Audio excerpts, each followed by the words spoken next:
If you disappeared tomorrow, no one would miss you. My father said at Best Reddit Stories. I'm Claudia, 32 years old, and I've been the financial backbone of my family since graduating college. For years, I've opened my home to them, paid their bills, and supported their dreams, while mine gathered dust. Last month at my birthday party, my father raised his glass and announced, "If you disappeared tomorrow, no one would miss you." The room filled with uncomfortable laughter and nodding heads. What they didn't expect was that I would take his words to heart. Before I share what happened next, where are you watching from today? If you've ever had family take you for granted, hit that like button and subscribe because this story might just give you the courage you need. My childhood wasn't filled with warm family moments around the dinner table or supportive parents cheering from the sidelines. Instead, I grew up with emotionally distant parents who viewed affection as unnecessary. My father, Robert, ran a moderately successful construction company that kept us comfortable, though never with much excess. My mother, Diana, lived in his shadow, never contradicting him and teaching me through her silence that keeping the peace was more important than standing up for yourself. I was the oldest of 3 children, with my brother James, 2 years younger, and my sister Catherine, 4 years my junior. From an early age, I took on responsibilities beyond my years, becoming a second mother to my siblings and the emotional regulator of the household. When Dad had a bad day, I was the one who cushioned his temper for everyone else. I excelled academically, partly from natural ability, but mostly from the desperate need to win approval I never received. School became my sanctuary, and I threw myself into every opportunity to shine. By high school, I was already planning my escape through college scholarships, dreaming of a life where I could finally breathe freely. Then came the financial crisis of 2008. I was in my sophomore year of college when my father's business began to crumble.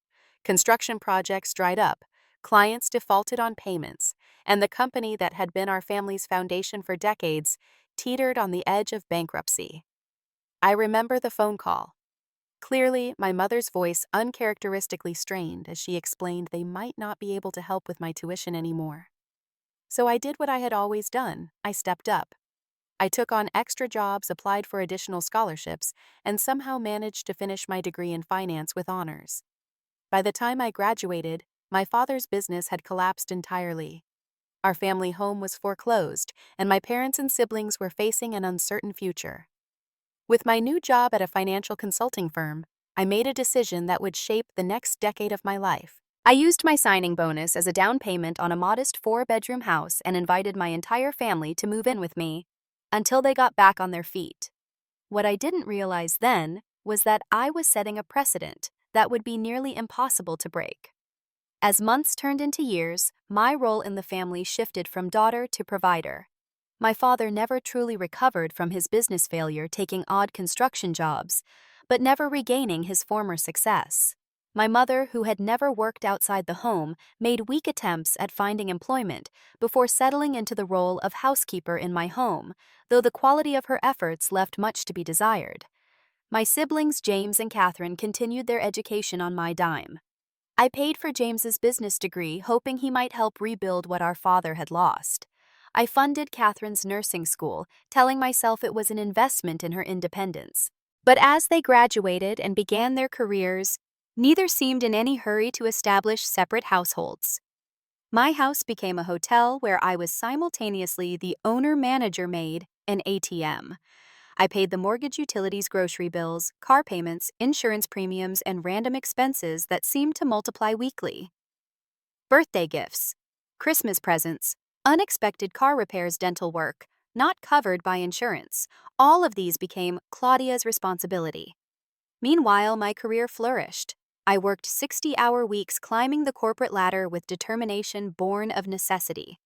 Each promotion and raise was met with expectations from my family rather than congratulations. A better title meant I could afford to renovate the kitchen. A bonus meant we could all take a vacation, though I spent most of it answering work emails while everyone else relaxed.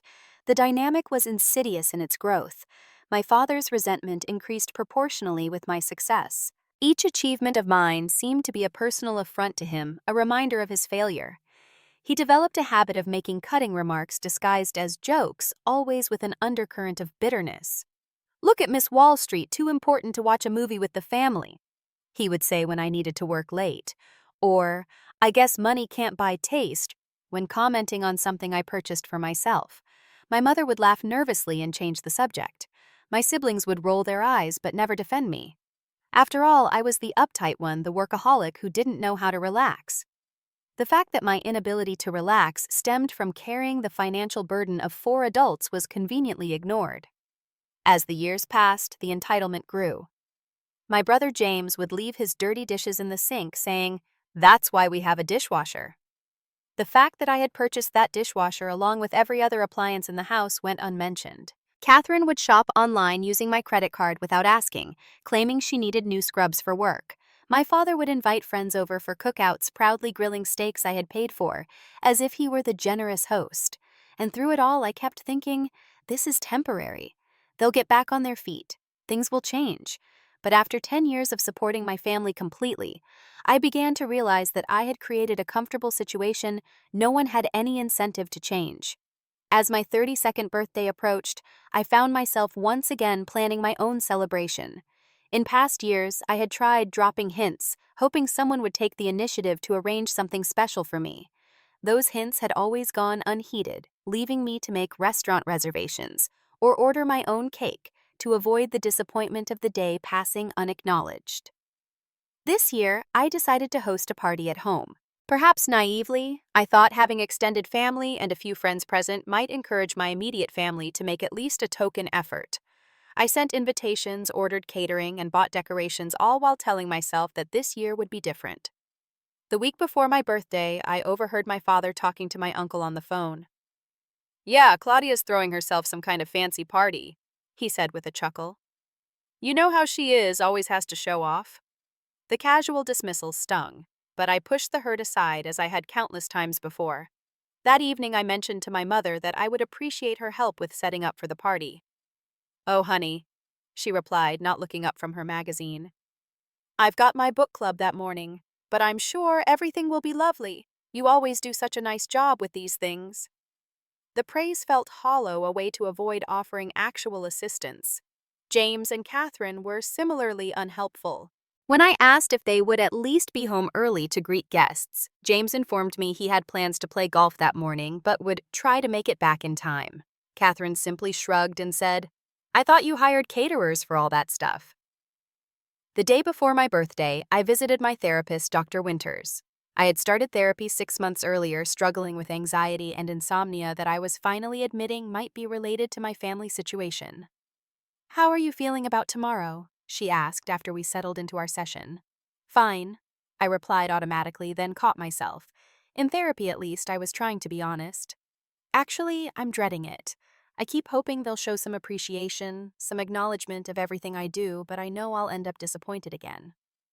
Dr. Winters regarded me thoughtfully. "We've talked about setting boundaries, Claudia. Have you given more thought to what that might look like for you?" I sighed, staring out the window. "Boundaries feel impossible. They're my family. I can't just cut them off."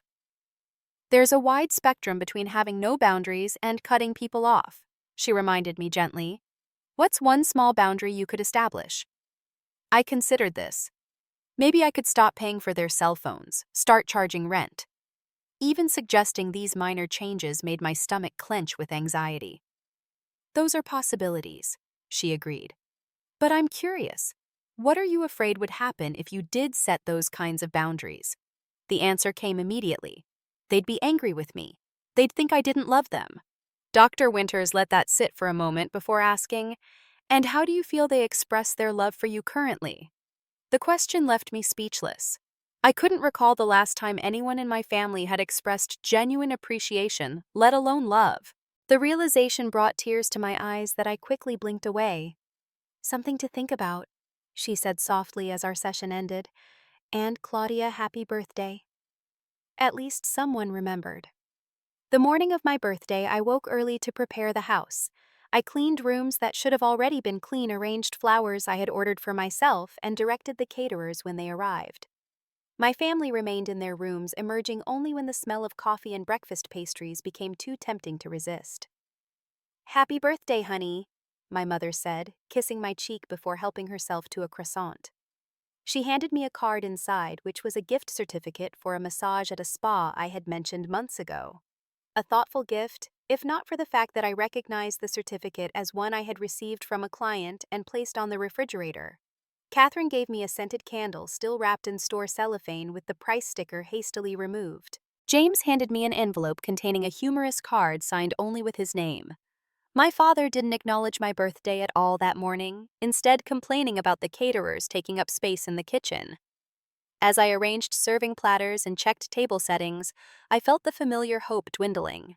10 years of supporting everyone of putting their needs before mine, and I couldn't even expect a genuine birthday wish. Still, I plastered on a smile and told myself to get through the day. In quiet moments between preparations, I found my mind returning to Dr. Winter's question. How do they express their love for me? The answer echoed emptily in my chest. By 4 o'clock, my house was filled with the buzz of conversation and clinking glasses. Extended family members, aunts, uncles, cousins, mingled with a handful of my friends and some neighbors. I moved through the crowd playing the gracious hostess, while ignoring the fact that I should have been the guest of honor. Most visitors arrived empty-handed or with token gifts, a bottle of wine, a generic scented candle, a gift card with a modest amount. A few made apologetic comments. I wasn't sure what to get you. You already have everything. The irony that I had everything because I had to purchase it all myself wasn't lost on me. My father stationed himself near the makeshift bar I had set up, pouring himself generous scotches and holding court with my uncles. I noticed his voice growing louder with each drink, his laughter more pronounced. Several times I caught him watching me with an unreadable expression before turning back to his audience. Throughout the afternoon, I endured subtle slights that likely went unnoticed by most guests, but cut deeply for me. My mother correcting me about the year a family vacation had taken place. Claudia always gets these details wrong, despite the fact that I had paid for and planned the entire trip. Catherine commenting on my dress. Brave choice for someone with your body type, while wearing shoes I had bought her last Christmas. James taking credit for the imported beer selection that I had carefully chosen and purchased. As evening approached, it was time for the cake, a gourmet creation from an upscale bakery that I had ordered myself. As the caterer brought it out complete with lit candles, the party guests gathered around. I stood awkwardly at the center of attention, feeling more like a performer than a celebrant. My father, now visibly intoxicated, moved to stand beside me. I tensed, hoping he wouldn't say anything embarrassing. Instead, he raised his glass and called for everyone's attention. I'd like to make a toast to my eldest daughter on her birthday. He announced, his words slightly slurred. A hush fell over the room as everyone turned to listen. For a brief, hopeful moment, I thought he might actually say something kind. Claudia, he continued, the successful one, the one who never lets us forget how well she's doing. A few uncomfortable chuckles rippled through the crowd. Always working, always serious, always too busy for family fun. My smile froze on my face as he went on. You know what's funny? If you disappeared tomorrow, no one would miss you. The words landed like a physical blow.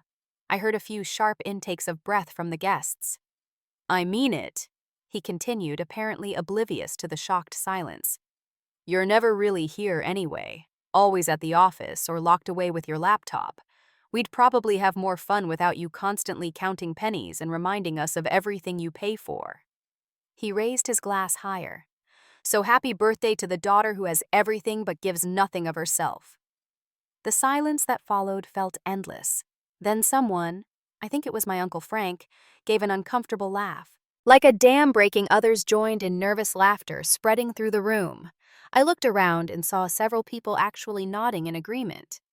My mother tittered anxiously, patting my father's arm in what seemed to be mild admonishment but tacit agreement.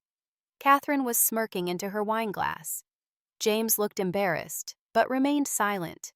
Not one person spoke up to defend me. My few friends exchanged uncomfortable glances, clearly unsure how to react in the face of such family dynamics. My colleague Sarah caught my eye with a sympathetic wince, but even she said nothing. In that moment, I felt utterly alone in a room full of people. The heat of humiliation crawled up my neck and into my cheeks. My eyes burned with unshed tears that I refused to let fall. I had spent years maintaining the facade of the capable, unflappable provider. I wouldn't break now. Very funny, Dad. I managed to say, my voice mercifully steady despite the earthquake happening inside me. Now who wants cake? The moment passed. People ate cake. Conversations resumed. But something fundamental had shifted within me. As I mechanically cut slices and handed them out, I felt strangely disconnected, as if watching myself from a distance. Throughout the remainder of the evening, I caught snippets of conversations, bits and pieces that continued to drive the knife deeper. She works too much anyway. Never been able to keep a relationship. Always been the serious one. Wouldn't know what to do with herself if she wasn't controlling everything. By the time guests began to leave, offering perfunctory thanks and birthday wishes, I felt hollowed out. I stood at the door accepting brief hugs and air kisses, wondering if anyone could see that I was crumbling inside. The last to leave were my friends from work. Sarah hugged me tightly and whispered, "Call me tomorrow. That was rough." I nodded, grateful for the small acknowledgement that what had happened wasn't normal or acceptable. After everyone left, my family dispersed to their rooms without offering to help clean up. I moved through the house in a daze, gathering empty plates and glasses. The caterers had taken care of most of it, but there was still enough disarray to keep me busy for an hour. As I wiped down the kitchen counters, I found 3 bills placed under a refrigerator magnet: James's car insurance statement, Catherine's credit card bill, and a property tax notice. Even on my birthday, I was expected to handle everyone's financial obligations without comment. I left the bills where they were and went to my room, locking the door behind me for perhaps the first time since moving into this house. I sat on the edge of my bed, finally allowing the tears to come. My father's words played on repeat in my mind. If you disappeared tomorrow, no one would miss you. The most painful part wasn't the cruelty of the statement. It was the realization that he might be right. I didn't sleep that night. As I stared at the ceiling, watching shadows shift with passing car headlights, my father's words echoed relentlessly. If you disappeared tomorrow, no one would miss you. The more I turned the phrase over in my mind, the more it transformed from an insult to a revelation. Would they miss me? Or would they just miss my wallet, my house, my constant handling of their problems? As dawn broke, I sat up in bed, suddenly alert, with a clarity I hadn't felt in years. What if I really did disappear? Not in the dramatic, concerning way that would involve police reports and search parties. But what if I simply left? Removed myself from this one-sided equation and started fresh somewhere else? The thought was simultaneously terrifying and exhilarating. For so long, I had defined myself by my responsibilities to my family. I was the provider, the problem solver, the safety net. Who would I be without those roles? I reached for my laptop and began researching properties in Colorado, a state I had visited for a conference years ago, and had been drawn to its mountains and open spaces. So different from our suburban Massachusetts setting. I scrolled through rental listings, bookmarking apartments and small houses that caught my eye. Next, I opened my email and composed a careful message to my boss, Harris. I explained that I was interested in transitioning to remote work for personal reasons and asked if we could discuss the possibility. Given my track record and the increasingly digital nature of our business, I thought it might be feasible. Harris responded within hours, asking to meet the following day. When we sat down in his office, I was prepared with a detailed proposal outlining how I could maintain my client relationships and workflow from a remote location. "This is unusual, Claudia," he said, reviewing my proposal. "You've always been so committed to in-person client service. May I ask what's prompting this?" I had prepared for this question as well. "I'm looking for a change of scenery and a better work-life balance," I said, offering a partial truth. "I believe I can continue to provide excellent service to my clients while working remotely with quarterly visits to the office for team meetings." Harris studied me for a moment. We had worked together for 8 years, and he knew me well enough to sense there was more to the story. But he also respected my privacy. "You're one of our most valuable team members," he said finally. "I'd rather accommodate this request than lose you.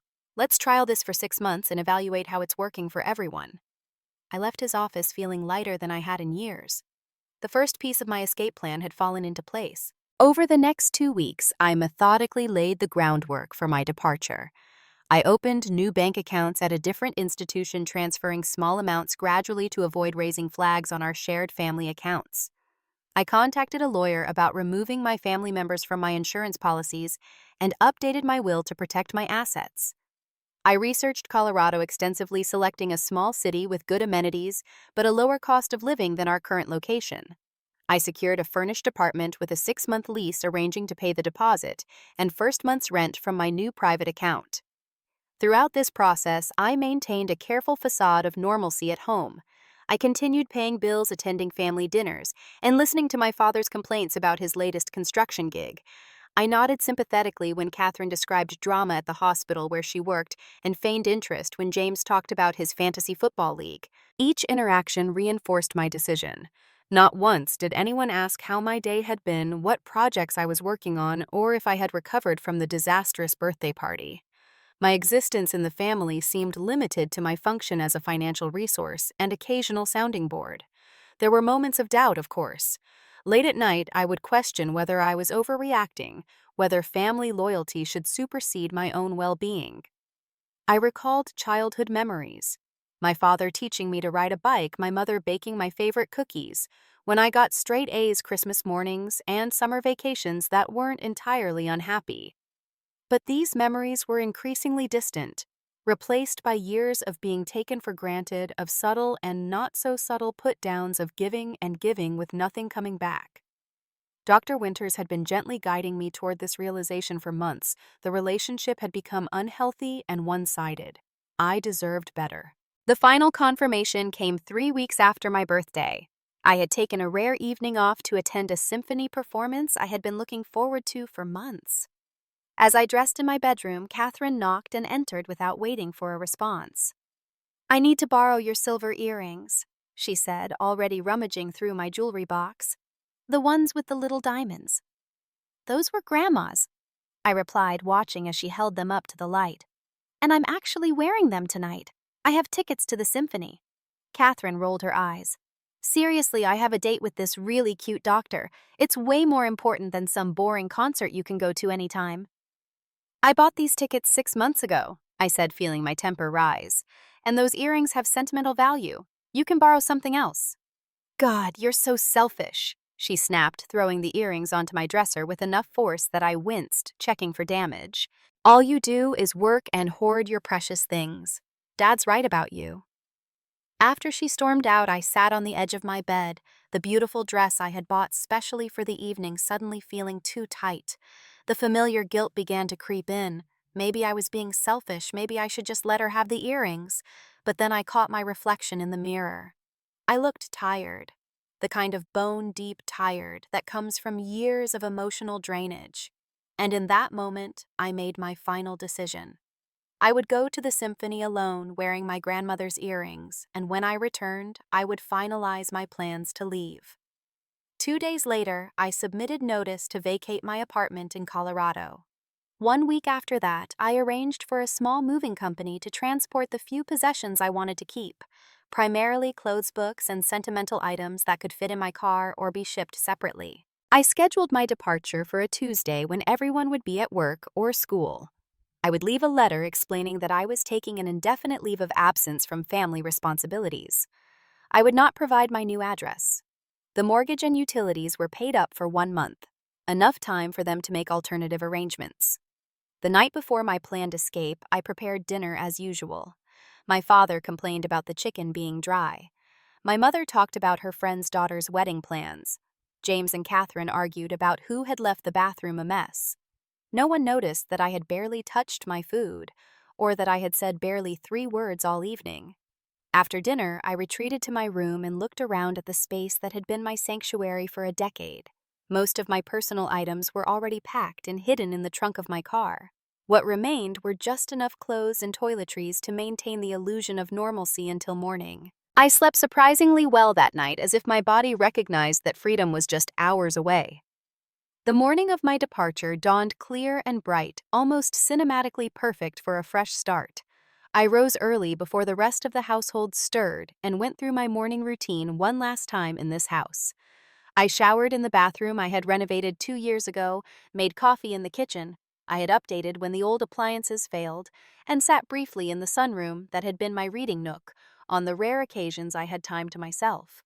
My car was already packed with the essentials: 2 suitcases of carefully selected clothing, a box of irreplaceable mementos, my laptop, and important documents.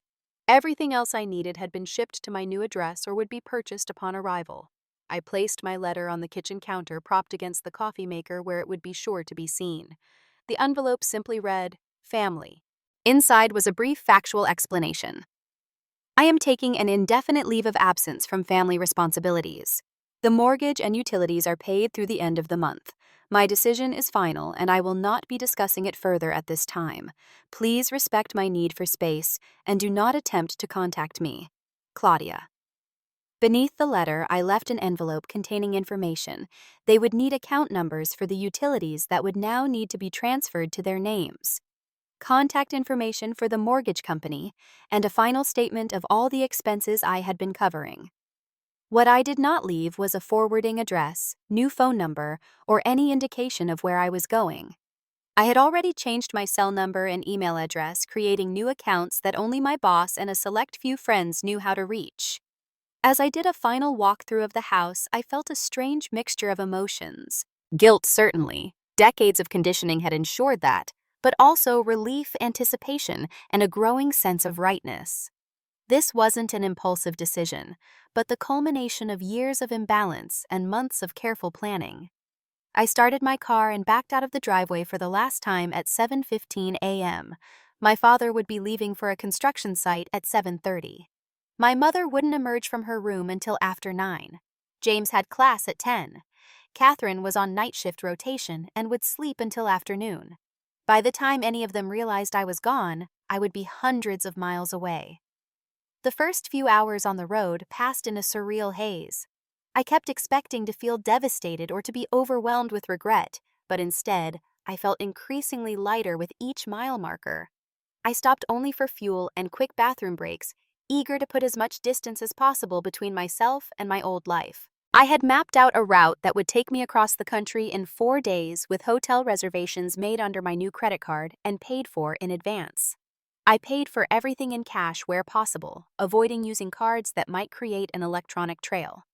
Not that I expected my family to go to the trouble of hiring a private investigator, but years of managing their financial crises had made me thorough. That first night, I checked into a hotel in Ohio. After locking the door and drawing the curtains, I finally allowed myself to fully process what I had done. I sat on the edge of the bed, hands slightly trembling as the enormity of my decision washed over me. I had left behind the only home I had known as an adult, the family that had defined me for so long, and a decade of established patterns, however dysfunctional.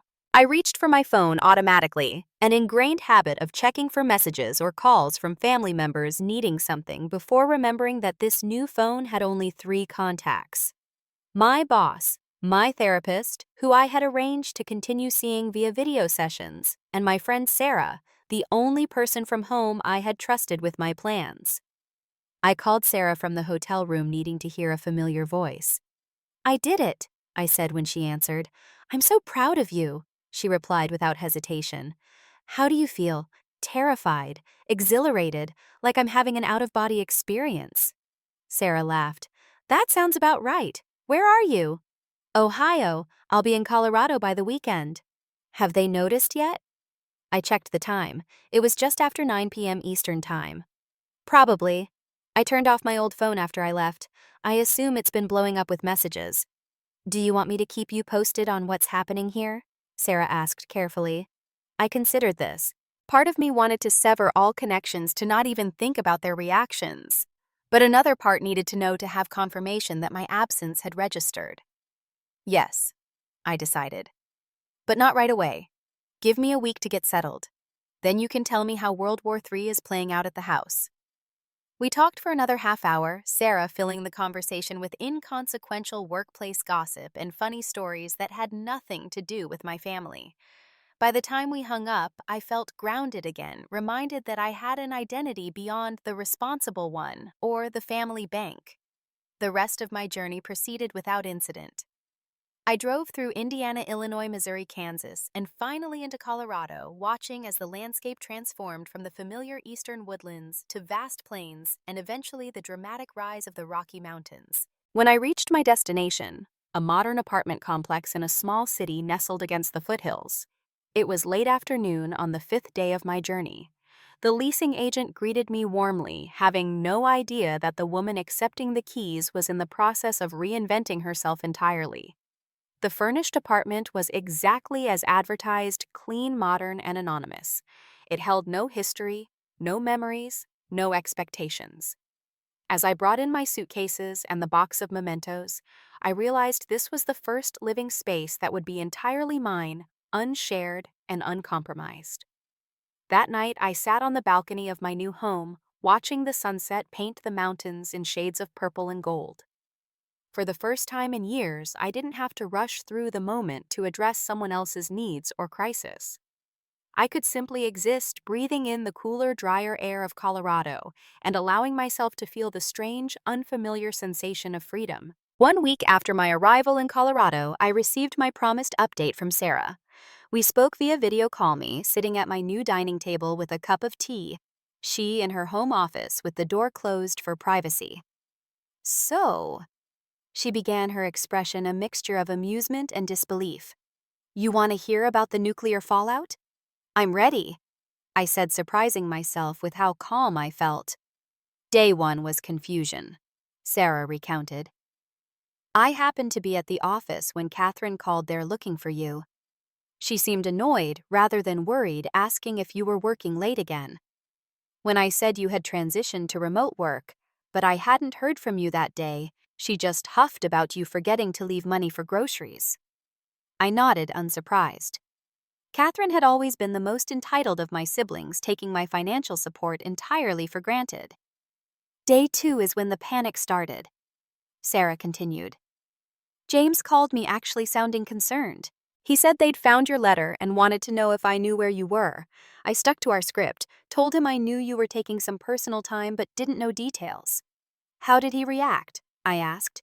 He seemed genuinely shocked that you had actually left, said your dad was furious, storming around the house saying you were just having a tantrum and would be back. Your mom apparently hasn't stopped crying, saying she doesn't understand what they did wrong. A twinge of guilt pierced my resolve, especially regarding my mother. Despite her enabling behavior, she had always been the gentler parent. By the end of the week, Sarah went on, reality was setting in. I ran into James at the grocery store, and he looked terrible, unshaved bags under his eyes. He admitted they didn't realize how much you'd been handling until you were gone.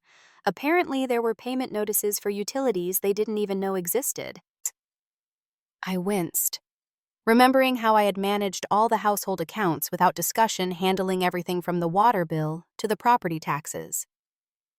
Your father's reaction is the most interesting, Sarah said, leaning closer to the camera. From what James let slip, he's been alternating between rage, calling you selfish and ungrateful, and panic. He apparently had to sell his boat and some of his tools to cover immediate expenses. The boat had been a particular point of contention, a used fishing vessel my father had purchased 2 years ago without consulting me, despite the fact that I would be covering the insurance and marina fees. What about Catherine? I asked. She's been the most vocal about feeling abandoned. James said she had to cancel a vacation she'd planned because she suddenly realized you were the one who'd been paying her credit card bills. We spoke for nearly an hour, Sarah painting a picture of a household in disarray.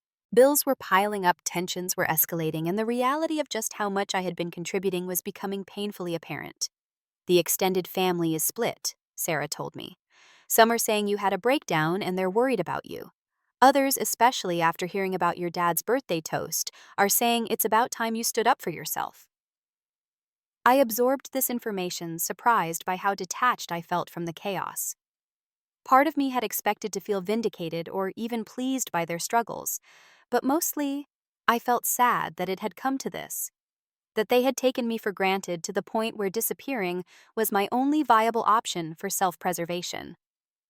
In the weeks that followed, I received regular updates from Sarah, who had become my window into the life I'd left behind.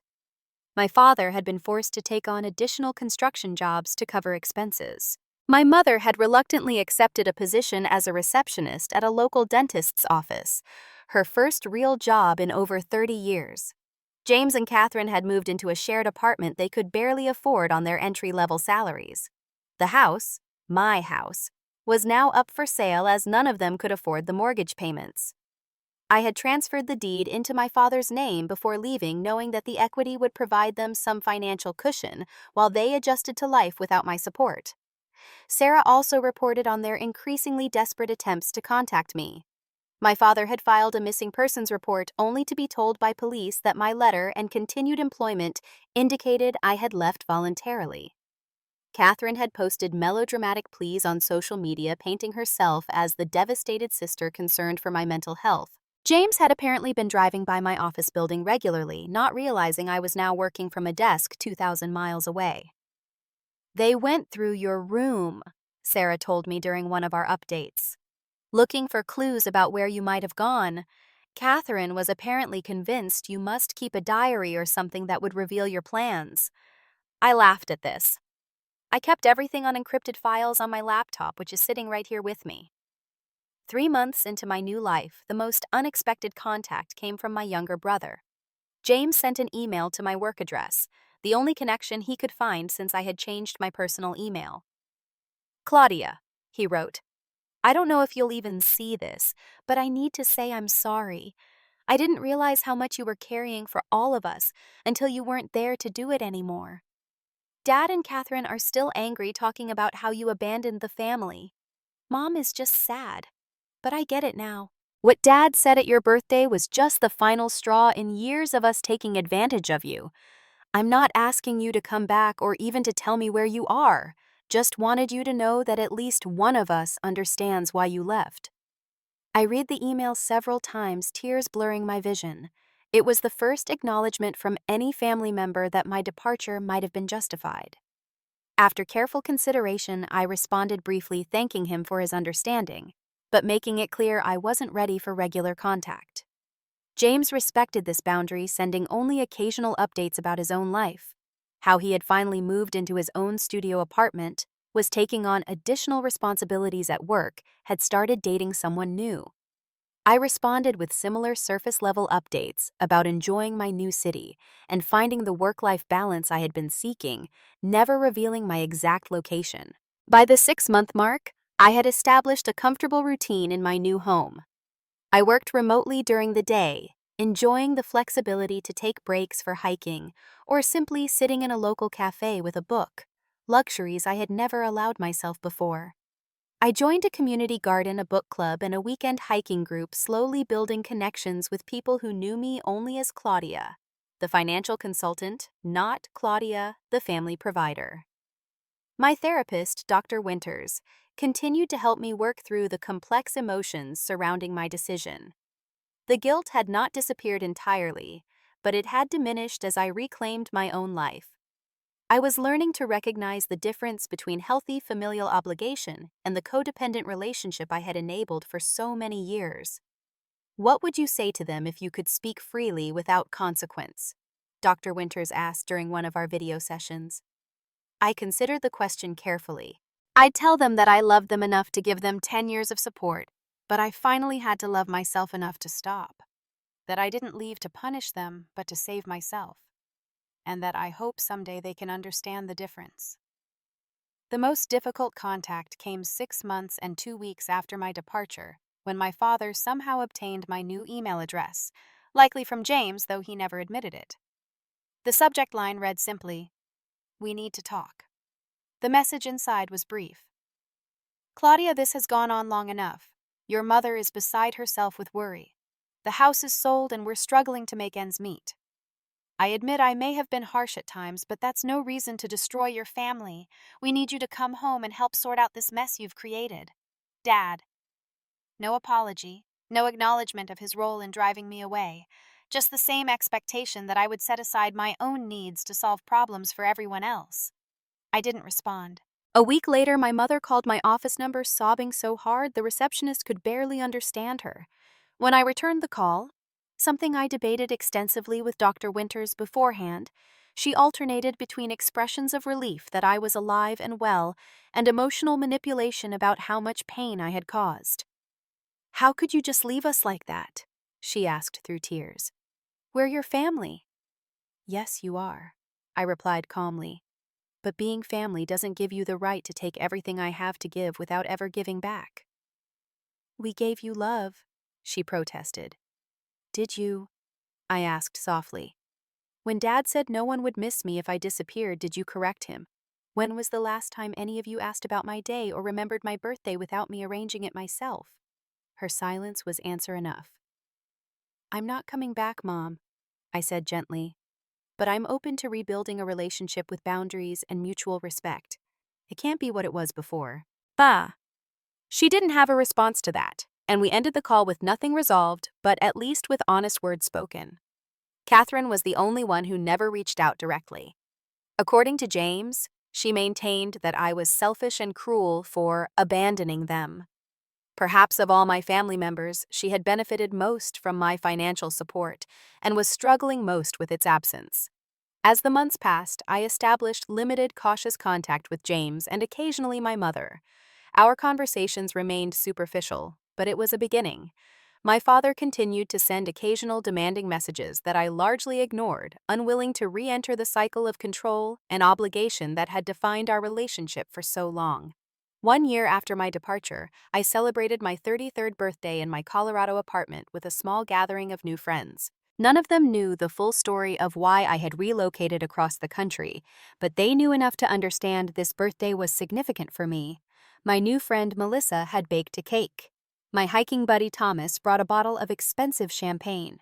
My neighbor Elena gave me a beautiful houseplant. Small, thoughtful gifts from people who expected nothing in return except my friendship. As we sat around my dining table sharing stories and laughter, I found myself reflecting on the difference a year had made.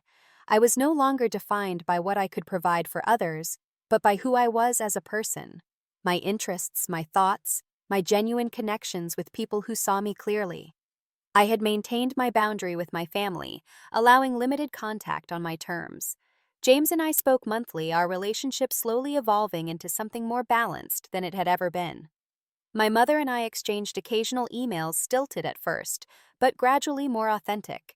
My father and Catherine remained distant, unwilling or unable to accept the new normal. The most profound change, however, was within myself.